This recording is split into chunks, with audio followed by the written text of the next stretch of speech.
देखिए, इस वक्त हम बिलौटी गांव में हैं और भरतपुर में हैं। इस गांव का नाम अब भरतपुर हो गया है। भरत तिवारी के नाम से इस गांव को जोड़ दिया गया है, उनके नाम पर इस गांव का हुआ है। और पीछे आपका बलिदान सदैव स्मरणीय रहेगा। भरत भूषण तिवारी की याद में, शहीद भरत भूषण तिवारी की याद में ये लगाया गया है।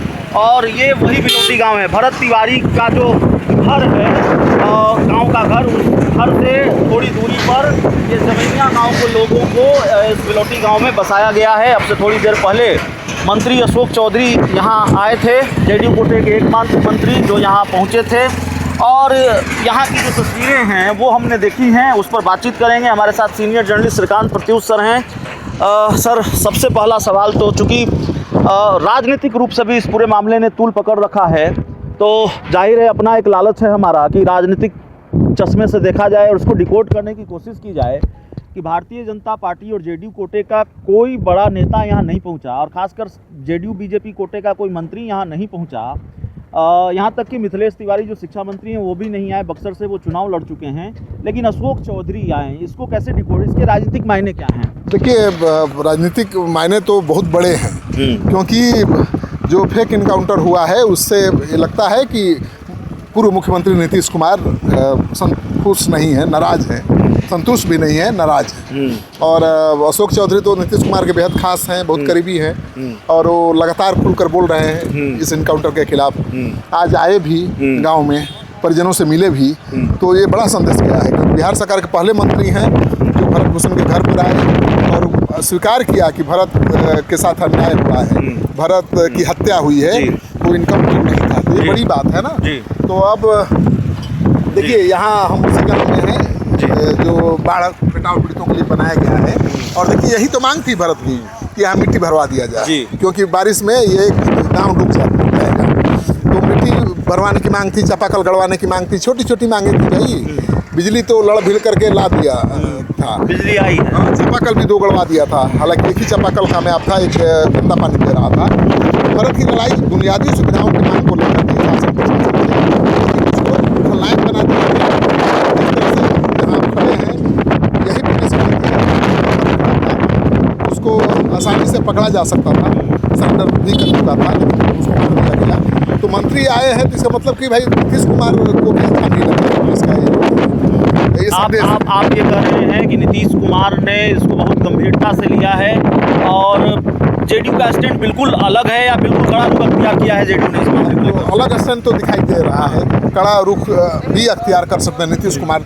नीतीश कुमार कब क्या फैसला लेंगे कोई नहीं जानता है, लेकिन जिस तरह से गरीबी लोग अब बोलने लगे हैं इनकाउंटर के बारे में, पुलिस वालों को सजा दिलाने की मांग करने लगे हैं, हम लोगों की भाषा तो हम सबको को बयान भी सुनाएंगे। अभी तो अशोक चौधरी नकली पिस्तौल की बात भी कर रहे थे। हाँ, देखिए, अब एनडीए में ही 2 तरह के नेता हैं, एक कह रहे पाकिस्तान का बंदूक था, नागमणि कह रहे पाकिस्तान का बंदूक था, और अशोक चौधरी जब यहाँ से कहते हैं नकली पिस्तौल था। जीतन राम मांझी कह रहे हैं 3 लाख का पिस्टल था, और ये नागमणि कह रहे हैं कि पाकिस्तानी हथियार था, और अशोक चौधरी कह रहे हैं कि और डमी पिस्तौल था, जिसे पुलिस वालों ने उसके दे दिया।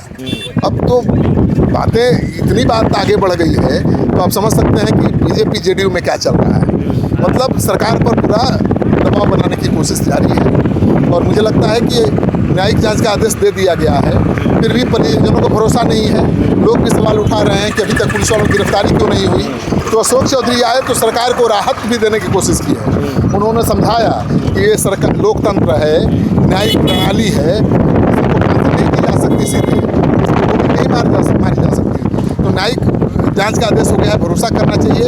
और उन्होंने भी सफाई दी, सम्राट सरकार के बारे में जो कन्फ्यूजन फैलाया जा रहा है कि सरकार भी परिवार के खिलाफ है, ऐसा नहीं है। सम्राट चौधरी न्याय दिलाना चाहते हैं, तभी न्यायिक जांच आयोग का आदेश दिया है।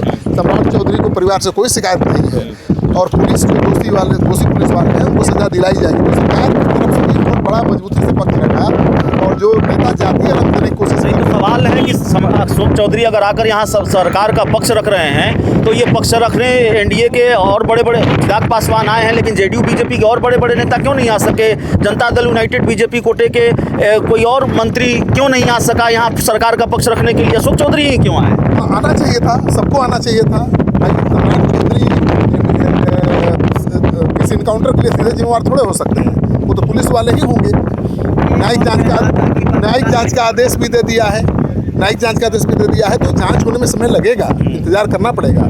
लेकिन जो राजनीति हो रही है, जो लोग सम्राट पर निशाना साध रहे हैं, वो भटकाना चाहते हैं जांच को भी, और चाहते हैं कि गुनाहगार बच जाएं और राजनीति वो कर लें, चेहरा चमका लें। तो अशोक चौधरी ने ये कोशिश की है, बोले कि भाई मैं दलित हूँ, भरत भूषण दलितों और पिछड़ों की लड़ाई लड़ रहा था, ठीक ना। वो खुद ब्राह्मण था, लेकिन लड़ रहा था किसके लिए? दलितों के लिए, पिछड़ों के लिए, गरीबों के लिए। और मैं भी दलित हूँ, मैं आपके साथ खड़ा हूँ, परिवार के साथ खड़ा हूँ। यहाँ तक कह दिया कि केस मुकदमा लड़ना होगा सुप्रीम कोर्ट तक तो लड़ेंगे।